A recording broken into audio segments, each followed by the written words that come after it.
everybody, welcome back up to the Vinyl Attic for another episode of Vinyl Fetish, where we love to talk about albums. We love to talk about vinyl, weird vinyl, popular vinyl, stuff that nobody knows, stuff that everybody knows. As long as it spins at 33 1/3, we're here to talk about it. And we are doing this count through of 100 albums that matter, at least according to me, 100 albums I think must be in your collection if you're a vinyl collector. I'm really excited about today's discussion. We're talking about Robin Trower's 1974 album, The Bridge of Sighs. The Bridge of Sighs, named after a racehorse. Of course, the Bridge of Sighs is a bridge in Venice, Italy, which is probably where the racehorse got its name. I want to talk about this album because it's an album, if you haven't heard and you care about rock and roll, you need to hear this album. Robin Trower, for those of you who don't know, was in Procol Harum, the great 60s band. A lot of people know from A Whiter Shade of Pale. That was their one giant hit with Gary Brooker singing and at the keyboards. Formed a sort of a new band after leaving called Jude with this guy named James Dewar, who is the bass player from a really great Scottish band called Stone the Crows. Stone the Crows, another band a lot of people don't know, but you should check them out if you love blues rock, especially with the female vocalists. They didn't go very far, and so he just decided to do Robin Trower, do the Robin Trower band, and he forms a trio, bringing James Dewar in, moving James Dewar to the vocals. This guy has this incredibly rich voice, so bluesy, one of the best voices in rock and roll. Oh my God, the first time I heard this guy's voice, I'm like, there is no other. Why isn't this guy as big as Daltrey? And in 1973, the trio, Dewar and Trower and the drummer, put out an album called Twice Removed from Yesterday, which is pretty good. It's a pretty solid record. But it's the follow-up album that, by the way, is produced by Matthew Fisher, who's the keyboard player from Procol Harum. So if you know that organ, that huge organ in Whiter Shade of Pale, that's Matthew Fisher, produces this album and releases it in April 1974, and it becomes a monster album. It becomes kind of a staple of something that is new called FM progressive radio, FM rock. And I wanted to talk a little bit about that thing. So in the 60s, if you think of the first half of the 60s and you think up through Beatlemania, most people are listening to music on the radio, on AM radio. You know, like, and, you know, it's the tinny radio sound is coming through in mono. In the second half of the 60s, more bandwidths open, and we started getting FM radio stations. And primarily, you know, in the mid-late 60s, FM radio was primarily classical music. It's where you went because you could hear it in stereo. For the first time, you could hear stereo over the radio. So people were getting nicer hi-fi systems in their home. Not in cars yet. That was a little bit more into the 70s, but starting to really sort of switch over to FM radio. And then, you know, in the late 60s, what we get are the heads, the hippies, the stoners start invading FM radio stations and saying, hey, this music sounds good for us. Let's program some of these stations. So we start to see, as we get into the 70s, an explosion of FM rock stations, which become known as album rock stations or progressive rock stations for people who are listening, who are stoned, but also a lot of the DJs were stoned. So the music, all of a sudden, instead of the 2.5-minute pop song, Judy in Disguise, became longer album tracks. We could do something bigger than a single. We could do something that was a 7-minute album track. So this is the rise of Pink Floyd. I mean, Pink Floyd happens, Dark Side of the Moon happens because album radio all of a sudden is a new thing. By 1974, there's over 2,700 FM stations in the country. So there's this whole new way to consume this music, including not just the singles, but the sort of deep album tracks. I mean, I can remember being a kid in the 70s and hearing Pink Floyd, Us and Them on the radio late at night and being, what the hell is this? This is blowing my mind, and I'm just a kid. I'm not on drugs or anything. I'm just listening to this amazing stuff coming over the airwaves into my house.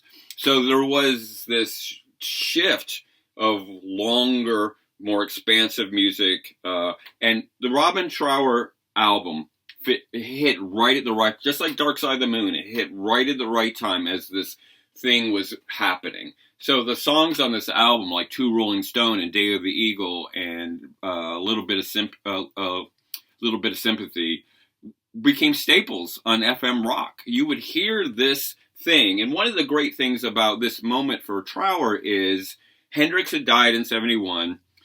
There was a appreciation of guitar-driven rock that focused on the virtuosity of the guitar player. So many people saw Robin Trower as the heir apparent to Jimi Hendrix. There was a similar, very rooted in the blues, a similar phrasing. They both played Fender Stratocasters, so you had that little bit. And there was this sense that if Hendrix had made it into the 70s, into the Steely Dan era, what would it have sounded like? And Trower gave one vision of that. So a lot of people kind of came in and just jumped on the Robin Trower bus and helped to make this album really, really successful. The follow-up album that came out the next year for Earth Below is also really solid. Same trio, power trio. And the power trio opens the door for Rush and all the other power trios that came out in the 70s. But wasn't quite as massive as this one. Actually, the following year, Robin Trower Live comes out, and there's the band, there's James Dewar, there's Trower, captures a lot of the songs that was recorded on this tour, captures the live versions of them. They're very great, because they're just, they're like live, but they're on the album. They're, how in a live version, sometimes it's longer, because there's more jamming. That's the way it was recorded. It was recorded as if it was in concert. So there's this wonderful new way of digesting music in the mid 70s because of FM album rock, progressive rock bands like Yes become staples, Stairway to Heaven. We're getting these longer album cuts that aren't. We essentially FM weaned us off the 2.5 minute pop song. FM rock gave us the attention span to say, oh wait, the song goes on for another 5 minutes. I'm all in. Especially if people were, a little bit baked. It made that song seem even longer. You'd be surprised how long Stairway to Heaven is when you're stoned. There is a new way of digesting music. There's a whole generation of kids from the 70s who may have not had the albums, but they heard most of the songs on the album on the radio. That was the beat. I mean, now when we think of classic rock, it's the same 30 songs. It's the same Steve Miller Band song and the same Aerosmith song and the same, Boston song. It's like the same songs played over and over again. But what I'm going to say is, if you love that era of music and you're tired of hearing Dream On and The Joker and the same classic rock songs over and over again, do pick up this album. It sounds so sweet on vinyl. Bridge of Sighs. It's just huge. And I worked in a record store in 1981 when their album, Victims of Fury, came out. It was really my first, holding a Robin Trower album in my hand, and I love that album. It was just, for a punk rock kid to hear this stuff that's so rooted in the blues, it was just, I'm like, I'm there. Just take me into the Robin Trower catalog. So I wanted to spend a little bit of time. Robin Trower is still alive and well. He's in his 80s. He's touring, still playing music. James Dewar passed, the drummer on this album passed, but Robin Trower is still out there playing this amazing music. We're so glad that we have him in the world. Okay, just wanted to spend a little bit of time. I'm amazed at how many people don't know about this record. It's just, you drop it on from the very first note, and it has all kinds of up and down, okay, here's where the wind starts blowing, and now we're on a mountaintop. There's literally wind blowing on this album. Okay, here's where we're just going to jam insanely. Okay, here's where we're going to slow it down and get into a blues groove. I mean, there's so much variation on this record. The dynamics are just intoxicating. So I can't recommend it enough. It's just one of my favorite albums of all time, and I feel sad that many people who are fans of classic rock do not know this album, Robin Trower, Bridge of Sighs. All right, next time we're going to jump back into the 21st century. We're going to talk about an artist who I believe is the biggest selling artist of the 21st century, loved by millions, hated by some people, including our current president. it's a time again to revisit an album by Taylor Swift. We're going to talk about her pandemic album Folklore, which to me now has become more and more meaningful. So we're gonna talk about it. It's weird going from Robin Trower to Taylor Swift, but I think there's a connection somewhere there. So we'll do that next time. But for now,